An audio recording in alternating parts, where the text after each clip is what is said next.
दिसंबर की शुरुआत होने के साथ साथ ठंड भी बढ़ने लगी और इसी के साथ लीलापुर के लोगों की चिंता भी बढ़ने लगी, क्योंकि इस गांव में पूरे वर्ष ठंड पड़ती थी, लेकिन इन 3 महीनों में सबसे भयंकर ठंड होती थी। लीला भैया, जल्दी जल्दी चलो, वापस भी आना है। शाम का हाल तो जानते ही हो। हाँ जानता हूँ, ये 3 महीने लीलापुर के लिए नरक के समान हो जाते हैं। लीलापुर के लोग केवल ठंड से ही परेशान नहीं थे, बल्कि उनकी दूसरी समस्या गांव में रहने वाला बनवारी था। जैसे ठंड हर रोज होती थी, वैसे ही बनवारी से झगड़े भी हर रोज होते थे। मैं जानता हूँ कि तुम लोग ठंड से बहुत परेशान हो, इसीलिए मैंने फैसला किया है कि मेरे गोदाम में जितनी लकड़ियाँ हैं वो सभी गांव वालों में बांट दूंगा।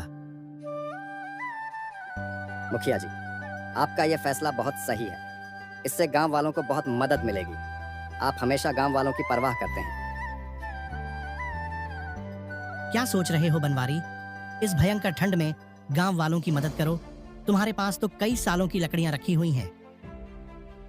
देखिए मुखिया जी, यह गांव वाले ठंड में चाहे जैसे रहें, लेकिन मैं अपनी लकड़ियां बिल्कुल नहीं दूंगा। और फिर यह ठंड तो हर साल आएगी, मैं कहां तक इनकी मदद करूंगा? जब गांव वाले कभी मेरी मदद नहीं करते, तो भला मैं उनकी मदद क्यों करूं? मुखिया जितने नम्र और दयालु प्रवृत्ति के थे, बनवारी उतना ही कठोर, झगड़ालू और दुष्ट प्रवृत्ति का था।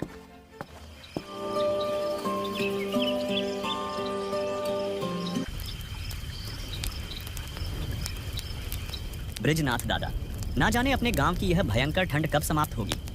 भाई, बनवारी को ठीक रास्ते पर ले आओ, ठंड भी ठीक हो जाएगी। दादा, इस ठंड का बनवारी से क्या लेना देना? फिर ठंड तो बनवारी को भी लगती है। दादा, मुझे ऐसा क्यों लगता है कि आपकी बातों में कोई रहस्य हो, और फिर आप यह बात हमेशा से कहते आए हो सकता है कोई रहस्य हो।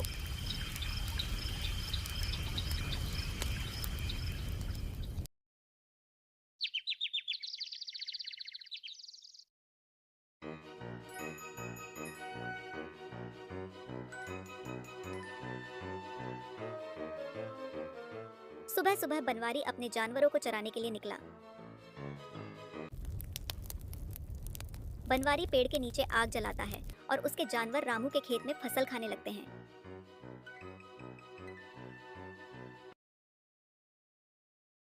बनवारी, तुम जानवरों की देखरेख में थे, लेकिन फिर भी जानवर रामू के खेत में गए और उसकी फसल पूरी तरह से खराब हो गई। इसीलिए उसकी पूरी फसल का नुकसान तुम्हें देना होगा।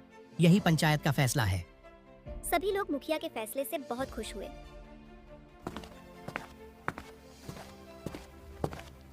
मुखिया का फैसला बनवारी ने मान तो लिया, लेकिन उसने अंदर ही अंदर मुखिया और गांव वालों से बदला लेने की सोच ली।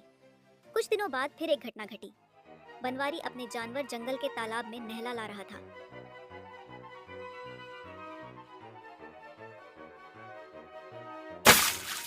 बनवारी किसी तरह तालाब से निकाला और सीधा गांव आ गया। गांव के किनारे एक बुजुर्ग दीनानाथ की झोपड़ी थी। बनवारी ने झोपड़ी में आग लगा दी और मजे से अपनी ठंड दूर करने लगा। मुखिया जी, मेरी केवल एक ही टूटी फूटी झोपड़ी थी जो बनवारी ने जला दी। अब मैं इस भयंकर जाड़े में कहां जाऊं?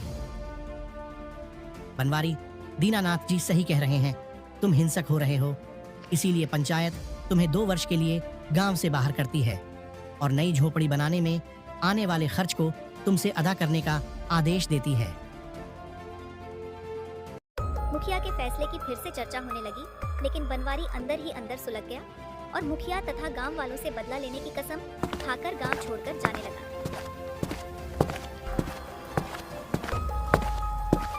बनवारी तो बिना सुधरे गांव छोड़कर जा रहा है, मतलब यह भयंकर ठंड अब कभी नहीं जाएगी। दादा, मुझे ऐसा क्यों लगता है कि आपकी बातों में कोई रहस्य हो, और फिर आप यह बात हमेशा से कहते आए हो। दीनू, हर बात को बताने का समय आता है। इतना कहकर ब्रिजनाथ चल देते हैं।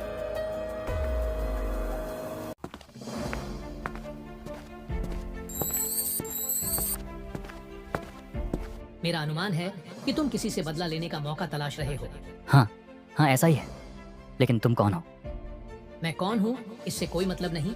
केवल यह सोचो कि यदि इस भयंकर ठंड में गांव में और अधिक ठंड हो जाए तो मुखिया और गांव वालों के लिए कैसा रहेगा।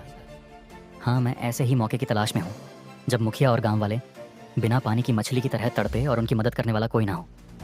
तो फिर अपने पास पड़ी पोटली उठाओ इस पोटली की जितनी रेत तुम जमीन पर डालोगे, गांव में उतनी ही ठंडक बढ़ेगी और यह ठंडक पूरे 3 महीने रहेगी। बनवारी रेत की पोटली लेकर वापस गांव चल दिया।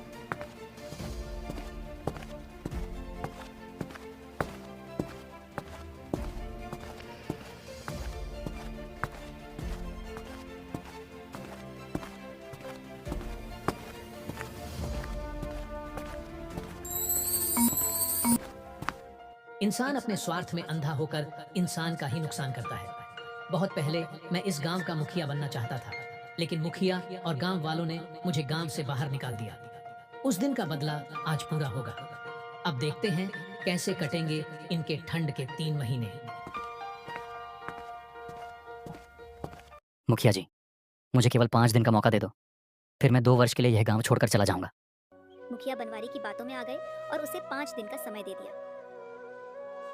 बनवारी गांव की एकांत जगह पर गया और पोटली खोलने लगा।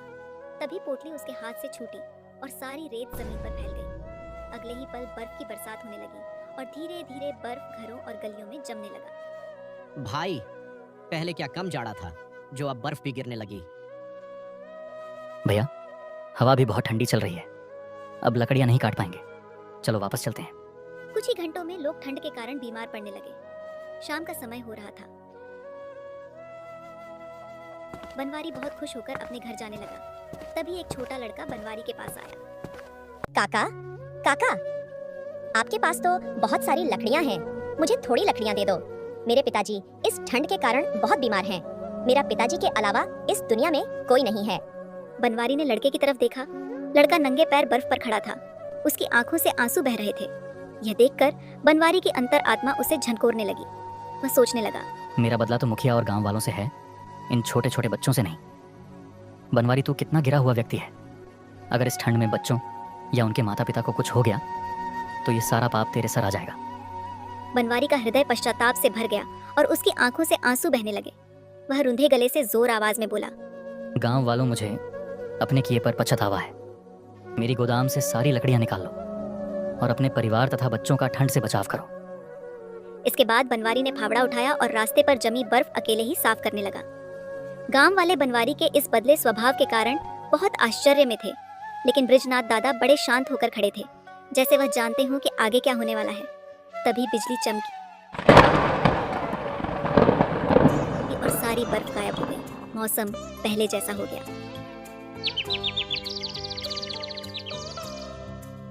ब्रिजनाथ, यह क्या था? यह कैसा चमत्कार है? क्या तुम इस रहस्य को जानते हो?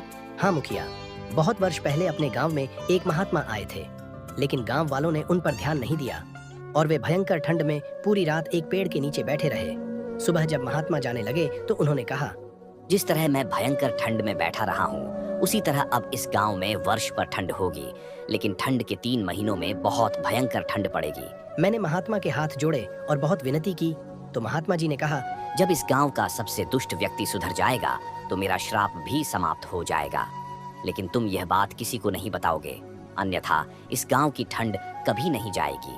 इसीलिए मैंने आज तक यह बात किसी को नहीं बताई, लेकिन ईश्वर की कृपा से आज सब कुछ सही हो गया है।